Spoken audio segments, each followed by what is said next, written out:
जय जगन्नाथ सांग मैंने आशा करছি ସମସ୍ତେ ଭଲରେ ଥିବେ। ପ୍ରଭୁ ଜଗନ୍ନାଥ ସମସ୍ତଙ୍କୁ ଖୁସିରେ ରଖନ୍ତୁ ଆଉ ମୋ ସବସ୍କ୍ରାଇବର ମାନଙ୍କୁ ଟିକେ ଅଧିକା ଖୁସିରେ ରଖନ୍ତୁ। ଆପଣମାନଙ୍କ ଭିତରୁ କେତେ ଜଣ ଦ୍ୱାରିକା ଧାମ ଗୁଜୁରାଟ ଯାଇଛନ୍ତି? ଯେତେ ଜଣ ଯାଇଛନ୍ତି ଭଲ କରିଛନ୍ତି, ଆଉ ଯେତିକି ଜଣ ଯାଇନାହାନ୍ତି ସେମାନେ ମୋ ଭିଡ଼ିଓ ନିଶ୍ଚୟ ଦେଖନ୍ତୁ। ଆପଣଙ୍କୁ ମୁଁ ଜଣେଇଦେବି ଏ ଭିଡ଼ିଓ ମାଧ୍ୟମରେ ଆପଣ ଓଡ଼ିଶାରେ ଦ୍ୱାରିକା କେମିତି ଯିବେ, କେଉଁଠି ରହିବେ, ଆଉ ଦ୍ୱାରିକାର ପାଖାପାଖି ଏରିଆରେ କ'ଣ କ'ଣ ବୁଲିବା ଜାଗା ଅଛି। ମୁଁ ଆଜି ଆପଣମାନଙ୍କୁ ଗୁଜୁରାଟରେ ଥିବା ପ୍ରଭୁ ଶ୍ରୀକୃଷ୍ଣଙ୍କ ଦ୍ୱାରିକା ଧାମର ଦ୍ୱାରିକା ପ୍ରାସାଦଠୁ ଆରମ୍ଭ କରିକି ଦ୍ୱାରିକା ମନ୍ଦିର ପର୍ଯ୍ୟନ୍ତ ସବୁ ଦେଖାଇଦେବି ଆପଣଙ୍କୁ।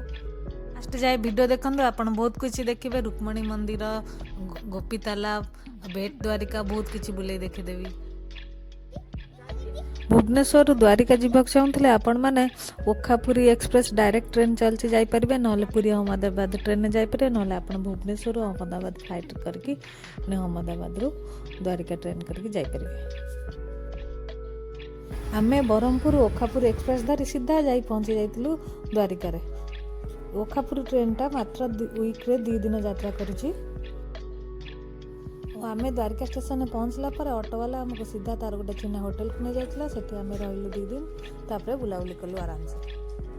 ହୋଟେଲରେ ପହଞ୍ଚି ଫ୍ରେଶ୍ ହୋଇସାରି ଆମେ ସକାଳ 9ଟା ସୁଦ୍ଧା ବାହାରି ଯାଇଥିଲୁ ଦ୍ୱାରିକାର ସାଇଟ୍ ସିନ୍ କରିବାକୁ। ପ୍ରଥମେ ଆମେ ଯାଇଥିଲୁ ଦ୍ୱାରିକା ପାଖରେ ଥିବା ନାଗେଶ୍ୱର ମନ୍ଦିର, ଯେଉଁଟାକି ଭାରତର 12ତମ ଜ୍ୟୋତିର୍ଲିଙ୍ଗ। ପ୍ରଥମେ ଆମେ ଯାଇ ମାର୍କେଟ ଉପରୁ ଗୋଟେ ଅଟୋ ବୁକ୍ କରିନେଲୁ। ପୁରା ଦିନଟା ବୁଲିବାକୁ ମାତ୍ର ସେ 1600-1700 ଟଙ୍କା ନେଲା।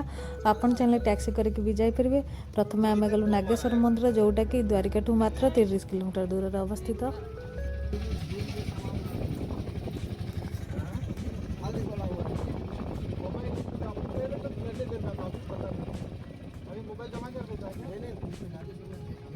ନାଗେଶ୍ୱର ମନ୍ଦିରର ମୁଁ ଗୋଟେ ଲଙ୍ଗ୍ ବ୍ଲଗ୍ ବନେଇକି ମୋ ଏଇ ଚ୍ୟାନେଲରେ ଦେଇଛି, ଆପଣ ସେ ଭିଡ଼ିଓଟା ପୁରା ଦେଖିପାରିବେ। ସେଥିଲାଗି ମୁଁ ଏଥିରେ ବହୁତ ସର୍ଟକଟ୍ରେ ଦେଖେଇଛି। ଏଇ ନାଗେଶ୍ୱର ମନ୍ଦିରରେ ଗୋଟେ ଭଲ ସୁବିଧା ଥିଲା ଯେ ମୋବାଇଲ ଆଲାଉ ଥିଲା, ସେଥିଲାଗି ମୁଁ ଆଗେ ମୋବାଇଲ ନେଇକି ପଳେଇ ଆସିଲି ଭିଡ଼ିଓ ରେକର୍ଡ଼ିଂ କରିବି ବୋଲି। ଏତେ ଭିଡ଼ ନଥିବାରୁ ପୂଜା ବି ପୁରା ଆରାମସେ କରି ଘଣ୍ଟିଆରେ ଆମେ ପଳେଇ ଆସିଲୁ ଗୋପୀ ତାଲାବକୁ। ନାଗେଶ୍ୱରଠୁ ମାତ୍ର 8-10 କିଲୋମିଟର ଦୂରରେ ଅବସ୍ଥିତ ଗୋପୀ ତାଲାବ। ପୁରୁଣା କଥା ଅନୁସାରେ ସହସ୍ର ଗୋପୀ ଏଇଠି ଜଳ ସମାଧି ଗ୍ରହଣ କରିଥିଲେ। ଏଇ ଗୋପୀ ତାଲାବରେ ବହୁତ ସୁନ୍ଦର ସୁନ୍ଦର ଛୋଟ ଛୋଟ ମନ୍ଦିର ଅଛି, ତା ସାଙ୍ଗେ ବହୁତ ବଡ଼ ମାର୍କେଟ ଅଛି। ସବୁ ଜିନିଷ ଏଠି ମିଳୁଛି।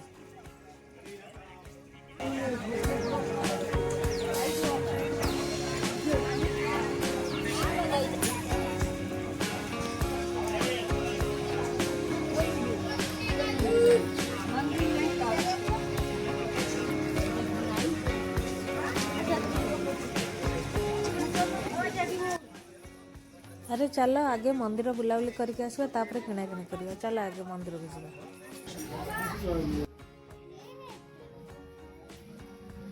ଜାଣିଛନ୍ତି ପ୍ରଭୁ ଶ୍ରୀକୃଷ୍ଣ ଯେତେବେଳେ ମଥୁରାରୁ ଦ୍ୱାରିକାକୁ ରାଜା ହୋଇକି ଆସିଲେ, ସେତେବେଳେ ତାଙ୍କ ସାଙ୍ଗରେ ସହସ୍ର ଗୋପୀମାନେ ଆସିଥିଲେ ମଥୁରାରୁ। ଆଉ ସେ ସହସ୍ର ଗୋପୀମାନେ ଏଇ ପୋଖରୀରେ ନିଜ ଜଳ ସମାଧି ଗ୍ରହଣ କରିଥିଲେ, ସେଥିଲାଗି ଏ ପୋଖରୀକୁ ଗୋପୀ ତାଲାବ କୁହନ୍ତି। ଦେଖନ୍ତୁ ଏ ପୋଖରୀରେ ବହୁତ ସାରା ମାଛ ଅଛି, ଅଟା ଗୁଳା ନେଇ ଅଗ୍ନି ପକାଇଛି। ଗୋପୀ ତାଲାବରେ ତାଲାବ ସହିତ ବହୁତ ସାରା ଛୋଟ ଛୋଟ ମନ୍ଦିର ଅଛି ରାଧାକୃଷ୍ଣଙ୍କର, ଯେଉଁଠି ଫୋନ୍ ଆଲାଉ ନଥିଲା। ଆମେ କେବଳ ଦର୍ଶନ କରି ପଳେଇ ଆସିଲୁ। ଗୋପୀ ତାଲାବରେ ଦର୍ଶନ କରି ଏବେ ଆମେ ଯାଉଛୁ ବେଟ ଦ୍ୱାରିକା, ଯେଉଁଟାକି ଗୋପୀ ତାଲାବରୁ ମାତ୍ର 8-10 କିଲୋମିଟର ଦୂରରେ ଅବସ୍ଥିତ। ଏ ସାଇଡ଼୍ରେ ବହୁତ ସାରା ନେଭି କ୍ୟାମ୍ପସ୍ ଅଛି, କୋଷ୍ଟଗାର୍ଡ଼ କ୍ୟାମ୍ପସ୍ ଅଛି। ଆପଣମାନେ ଜାଣିଥିବେ ଦ୍ୱାରିକା ନଗରୀ ହେଉଛି ଆରବ ସାଗର କୂଳରେ ଅବସ୍ଥିତ, ଗୁଜୁରାଟ ଇଣ୍ଡିଆର ବର୍ଡ଼ରରେ ଅବସ୍ଥିତ। ସେଥିଲାଗି ଏଠି କୋଷ୍ଟଗାର୍ଡ଼ ନେଭିର ବହୁତ ବଡ଼ ବେସ୍ ଅଛି। ସାଙ୍ଗମାନେ ଏବେ ଆମେ ଆସି ପହଞ୍ଚିଗଲୁ ସୁଦର୍ଶନ ବ୍ରିଜ୍ ଉପରେ, ଯେଉଁ ବ୍ରିଜ୍ଟା କି ଦ୍ୱାରିକା ବେଟ ଦ୍ୱାରିକାକୁ କନେକ୍ଟ କରୁଛି। ବେଟ ଦ୍ୱାରିକା ଆଗରୁ ଗୋଟେ ଆଇଲ୍ୟାଣ୍ଡ ଭଳି ଥିଲା। ବେଟ ଦ୍ୱାରିକା ମନ୍ଦିରକୁ ଯିବାକୁ ହେଲେ ଆପଣଙ୍କୁ ବୋଟିଂରେ ଯିବାକୁ ପଡ଼ୁଥିଲା, ବ୍ରିଜ୍ ନଥିଲା। ଆଉ ଏବେ ବ୍ରିଜ୍ ହେଇଯାଇଛି, ଆଉ ଏଇ ବ୍ରିଜ୍ର ନାମ ହେଉଛି ସୁଦର୍ଶନ ସେତୁ। ଆଉ ଏବେ ପୁରା ଗାଡ଼ି ଡାଇରେକ୍ଟ ମନ୍ଦିର ପାଖକୁ ଆରାମସେ ପଳାଉଛି। ଆଉ ଏ ବ୍ରିଜ୍ କୌଣସି ପିଲାରେ ତିଆରି ହୋଇନି, ଝୁଲା ପୋଲ ଭଳି ତିଆରି ହୋଇଛି। ମୁଁ 10 ବର୍ଷ ପୂର୍ବେ ଦ୍ୱାରିକା ଆସିଥିଲି, ବୋଟ୍ରେ ଯାଇଥିଲି ବେଟ ଦ୍ୱାରିକା ମନ୍ଦିରକୁ। ଏବେ କିନ୍ତୁ ଏରିଆ ବହୁତ ଡେଭଲପ୍ ହୋଇଯାଇଛି। ଦେଖନ୍ତୁ ଏ ହେଉଛି ଆରବ ସାଗର ଉପରେ ସୁଦର୍ଶନ ବ୍ରିଜ୍ ବନିଛି। ଏଇଠି ଦେଖନ୍ତୁ ଏରିଆରେ ଲୋକମାନେ ବହୁତ ଫିସିଂ କରୁଛନ୍ତି, ସେଥିଲାଗି ଏରିଆ ପୁରା ଆଇଁଷିଆ ସ୍ମେଲ୍ ହୁଏ। आपण मैंने जानिथिबे द्वारिकार प्रभु कृष्णकर बहुत बड़ मंदिर अच्छी किंतु तांकर मुख्य मंदिर बेट द्वारिकार अवस्थित बेट द्वारिकार ही तांकर राजा प्रसाद अवस्थित थिला जोटा कि समुद्र रे लीन हो गला। बहुत आर्कियोलोजिस्ट मैंने भी प्रूव कर समुद्र भितर प्रासाद भग्नावशेष मिली बहुत सारा पुराना जिनस मिली। आम एस पहुँची गलु बेट द्वारिकार श्रीकृष्ण राजा प्रसाद रे। अरे अरे श्रीकृष्ण राजा प्रसाद ओरिजिनल राजा प्रसाद नुहे यहाँ एमती बनई लोक मैंने जानापी भगवान केमती राजा प्रसाद थिला कौन कौन थिला एमती बनाई। चलतु देखा आ भितर कौन कौन अच्छी देखा जिनस देखो द्वारिकार प्रभु श्रीकृष्ण यही रूपटी पूजा पाए। ये प्रासाद एंट्री फी पर पर्सन 40 टंका छोट पिलांकर 20 टंका। यहीठार देखो प्रभु कृष्णकर बाल्य लीला दर्शा जाइए। देखो कृष्ण केमती जन्म हेले केमती जाई गोपपुरे पहुँचले सबू एठी किछि वर्णना करा जाइए। देखंतु एठी देखा जाइए वासुदेव केमती श्रीकृष्ण को लेकिन नंदराजा घरे छाड़ी थिले।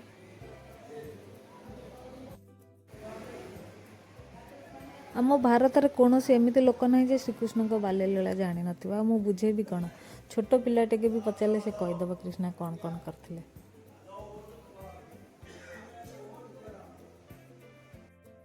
श्रीकृष्ण भगवान होइकी भी से बहुत किसी त्याग करचंदी तांकर लाइफ रे। श्रीकृष्ण भगवान होइकी भी से बहुत किसी त्याग करचंदी तांकर जीवन रे। कंस राजा भयर निजे बापा माँ को छाड़ी आसिक नंद राजा पाखे रहिले निजे नंद राजा और निजे देवकी यशोदा माँ को छाड़ी राधा रानी को छाड़ी आसिक द्वारिकार रहिले ना तांको निजे प्रेम मिली ना तांको परिवार मिली तथापि से आम मान बहुत हसी हसी बहुत उपदेश देइचंती अर्जुन को बहुत साहाय्य करचंती महाभारत युद्ध लड़िबारे। से ही शिखाती केमिति जीवन में दुख भूलिकी हसिकी आगू बढ़िया। से भगवान होइकी भी तांका जीवन में दुख जाए नथला आमे तो सामान्य मनीष।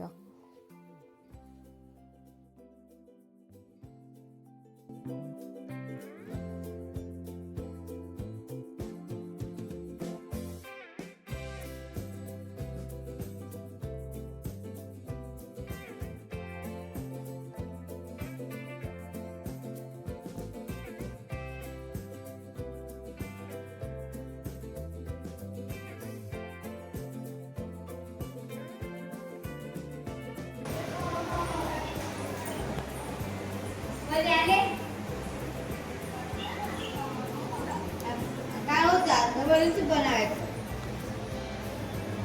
काय होता।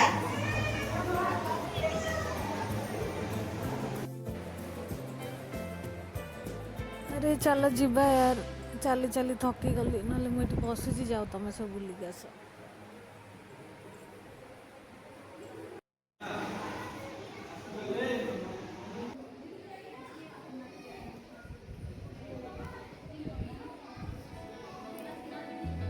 ग्राउंड फ्लोर रे श्रीकृष्ण को बाल्य लीला वर्णना करा जायछि और फर्स्ट फ्लोर रे श्रीकृष्ण महाभारत युद्धर वर्णना करा जायछि।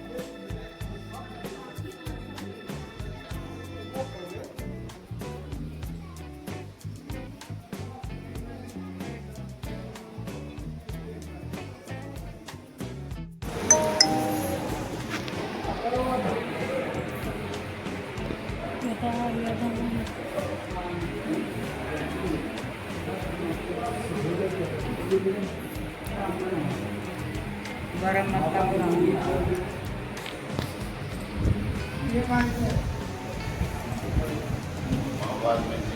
आवाज दे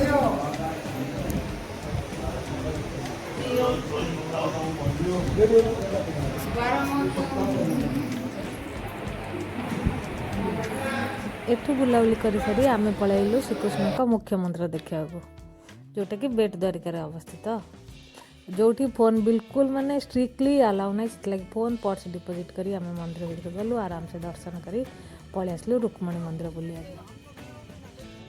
यहीटा तो सुदर्शन सेतु आप जानते गला बेले देखुली ना जानी बेट द्वारिकार श्रीकृष्ण को कौन भोग दि जाए चावल दि जाए କାରଣ ଶ୍ରୀକୃଷ୍ଣଙ୍କ ବାଲ୍ୟବନ୍ଧୁ ସୁଦାମା ତାଙ୍କ ପାଇଁ କେବଳ ଚାଉଳ ନେଇ ଆସିଥିଲେ ଭେଟିବାକୁ। ସେଥିଲାଗି ଏଠି ମନ୍ଦିରକୁ କେବଳ ଚାଉଳ ହିଁ ଆଲାଉ ଅଛି, ଆଉ କିଛି ବି ଭୋଗ ନେଲେ ସେମାନେ ଆଲାଉ କରୁନାହାନ୍ତି। ଚାଉଳ ଆପଣ ପ୍ରସାଦ ହିସାବରେ ଭଗବାନଙ୍କୁ ଦାନ କରିପାରିବେ। ସାଙ୍ଗମାନେ ଦେଖନ୍ତୁ, ଏଇଟା ଟାଟା ସଲ୍ଟ ଫ୍ୟାକ୍ଟ୍ରି, ଯେଉଁଟାକି ବେଟ ଦ୍ୱାରିକାରେ ଅବସ୍ଥିତ। କାହିଁକି କହିଲେ, କାରଣ ଆରବ ସାଗର ପାଣି ନା ବହୁତ ଲୁଣିଆ, ଯେଉଁଠିକି ଲୁଣ ମାରିବାକୁ ସୁବିଧା ହୁଏ। ସେଥିଲାଗି ଏଠି ବହୁତ ସାରା ସଲ୍ଟ ଫ୍ୟାକ୍ଟ୍ରି ଅଛି, ଆଉ ଏଇଟା ଟାଟା ସଲ୍ଟ ଫ୍ୟାକ୍ଟ୍ରି।